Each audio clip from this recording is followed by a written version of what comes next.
Hi, my name is Keith Bailey, and this is my introduction video for AEP855 Educational Leadership. So I want to start with talking a little bit about me and some personal demographics. Let me go back.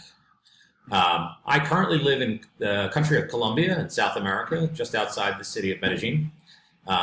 Here in Colombia, I teach English both in person as well as online to adult learners, both in Colombia and around the globe. Obviously now with COVID-19, all of my work has been online, but I'm hoping that in a few months we'll be able to return back to normal. I teach English, like I've mentioned, but prior to moving to Colombia, I lived and worked in Philadelphia and the Philadelphia suburbs for over 20 years in the nonprofit field. My former career, I focused on developing and implementing and managing youth development and education programs, workforce development programs. I'm still learning Spanish, but my language skills have improved greatly living in a Spanish-speaking country. Future plans include earning a teaching license through an alternative licensing pathway. And my wife as well is transitioning to a teaching career, and we hope to teach in international schools around the world. A few additional things about me, if I can change the panel. A second. So looking at how my school year start is different this year. Although I work primarily in adult education focused on English language learning and English language teaching, all of my work has transitioned to online teaching, and there's a lot of uncertainty here as to timelines for return to normal working processes and classes with adults. And the same with universities here and with K-12 schools as well. We typically operate on a different school calendar here as well. The end of the academic school year for students typically is in mid-November, and then they return back to school in January. It's one of the advantages of living close to the equator is that we have the same weather year-round, which is nice and helps. A little bit more about me in my free time. I practice Brazilian Jiu-Jitsu and have for the last 10 years, and I'm hoping to learn scuba diving once the quarantine ends here in Colombia. My wife and I have talked about the possibility of teaching in the South Pacific in the future, so that could be something interesting. Looking at some of the materials that we had to review for Module 1.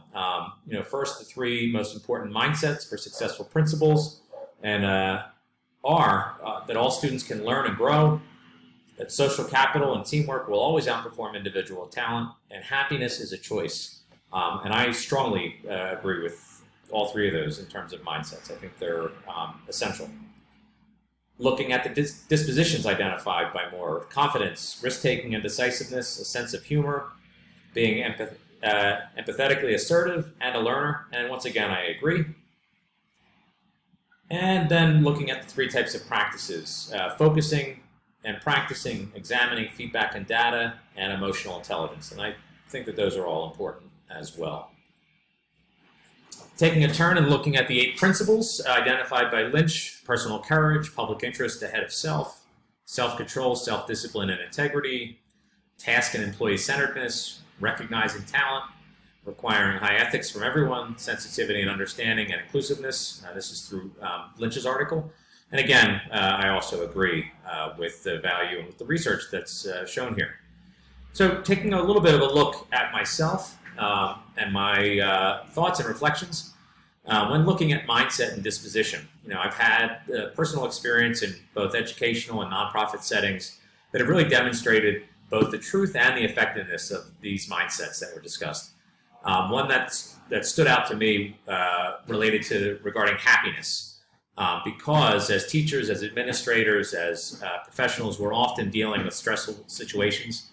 And making that choice to be happy, I think, is essential for mental health, for our well-being, and for us to be effective as educators. In terms of disposition, I'm a believer in the value of being a lifelong learner, and I really think that the knowledge gained can not just help myself, but it's going to help the students that I serve as well. Looking at practices, I agree with the research, and especially with the concept of using data and examining feedback to ensure student progress is being made and teaching practices are being utilized in the proper context. So we've all heard the quote, what gets measured gets managed. There are variations on that, but I think there's a lot of truth to that as well. We have to know that whether what we're doing is either effective or ineffective, and either continue or make changes as needed to do that. And then finally, looking at principles of effective leadership and supporting success. I think that some of my strengths, at least based on my experience, have been recognizing talent and putting talent in places where they can, where those people can be successful and play to their strengths. Centeredness, whether that's being a student-centered person, being a task-centered person, really being focused on what I need to do, and inclusiveness, looking at how can we engage all the different populations that we're serving, that we're working with, and really being inclusive. Some areas that I think I'd like to still continue to grow and work on involve building more sensitivity and understanding, and then also that looking at that component of personal courage. Often we deal with unfair policies or actions, and it takes a lot of courage to stand up and push back. And then finally, how do I work to support success? I think looking at being student-centered, looking at being a lifelong learner, looking at putting people in positions that play to their strengths, and recognizing talent and nurturing talent, all lead towards that supporting success for students, success for teachers, success for my colleagues, success for staff. So I think that those are some key ways that I work to do that. Throughout my career, I've been really dedicated to the work that I do, and I think that combined with the previous points really helps to promote a culture of success. So finally, looking at the standards, with relating to correlation and connecting to the standards, examining mindsets, dispositions, practices, and principles, as well as reflecting on areas of strength and where we need to improve, really relate to Standard 2 and Component 2.1. Clearly, it's relevant. This assignment helped me to identify some of the current best practices and philosophies, and as a learner, provided me with some valuable new information. And then from a reflection standpoint, as I mentioned earlier, I'm looking to transition into K-12 education as a future educator. And this assignment really helped provide a solid foundation from which to learn and grow. And final piece is just our sources.